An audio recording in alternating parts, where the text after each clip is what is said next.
Hello everyone, today I'm going to show you how to create a 45-degree turning wall with multiple 45-degree turns instead of 190-degree turn on the end of the wall. If you look up here, I have this wall coming all the way here, and there was a stud that went down all the way here, but it didn't look good since we are getting off the stairs and all you see is that big sharp corner. So I decided to make that wall turn with two 45-degree turns. So today I'm going to make the wall. I will show you how to do it.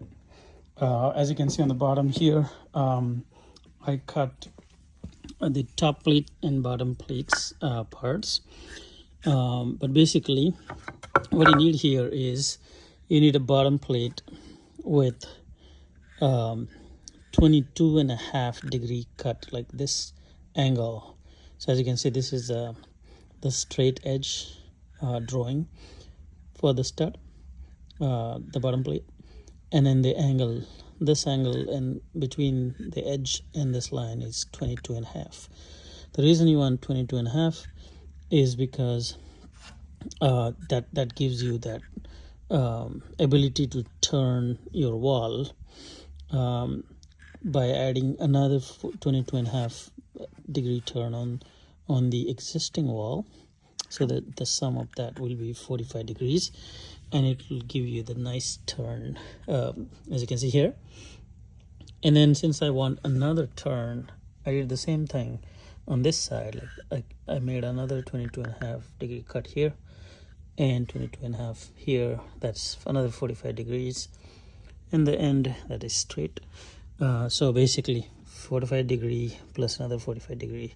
So essentially this wall will be perpendicular to this one, except that they are separated by this distance.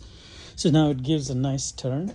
You need the same thing for the top plate. This is the top plate I pre-cut already, 22.5 degrees. And then I'm going to put the studs. I'll show you how to attach studs. There's also a specific way you should be attaching studs. As you can see, I have markings here.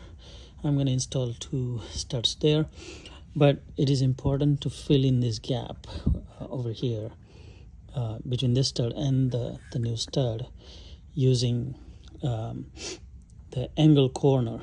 And I'll show you how to cut an angle corner from existing stud, so that the stud fits nicely, and then the remaining part will go as an insert in this corner, so you can tack your drywall to it. So I'll show you when the cut is done. For now, I'll show you how to get that 22.5-degree cut on the miter saw. For example, I have a miter saw here, and as you can see here, this lever nut to turn the bevel to the degrees that you desire. In this case, this is where our 0 position is, and then I turned the bevel to 22.5 degrees, as you can see the red marker here.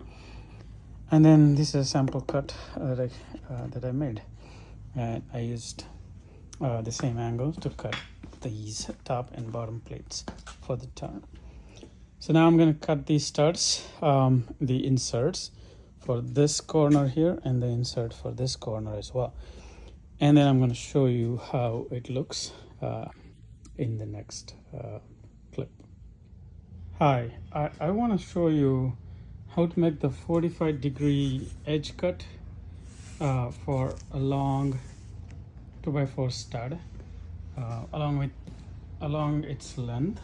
As you can see, I already made a cut using a table saw, and this cut goes all the way across the length of it.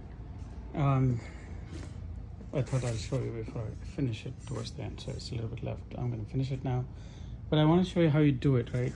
Basically, you turn the blade to 45 degrees. As you can see down here, we're pointing, the bevel is pointing at a 45-degree angle right there, and that turns the blade this way, right? 45 degrees.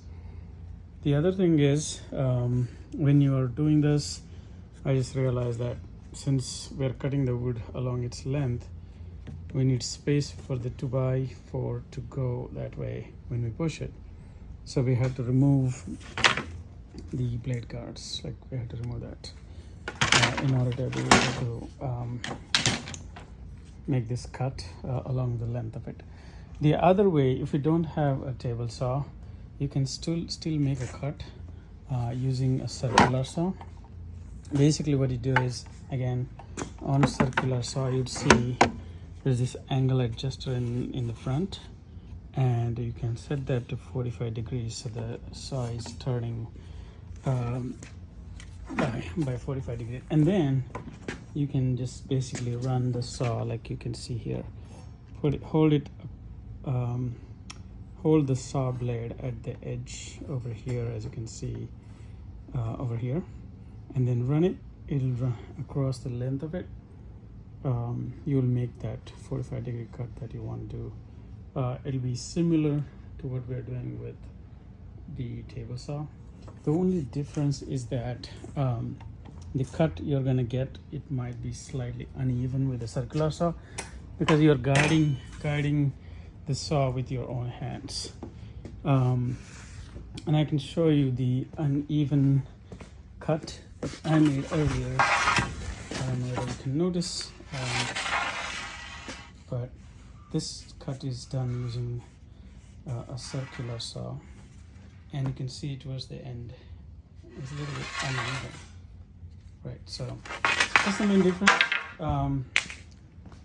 which I learned later on, but it just makes sense. With table saw it's much cleaner and straight cut. Very nice option. If you have I would say table saw, you should go for it. So I just want to show you when we make the 45-degree cut on the 2x4 along the edge, one of the edges, like in this case the bottom edge here, how this looks, and then how we form the 2x4 with extra, where do we attach this piece so that we get that extra insert that we need for the wall that turns 45 degrees. So so this is the piece, as you can see, it's right on top of where we cut it from. Now we're going to slide that right, basically we just take that piece and slide it this side on the 2x4. So as you can see, now we have a 45-degree turn on the wall, and this piece is going to serve as the insert for the gap between the two walls.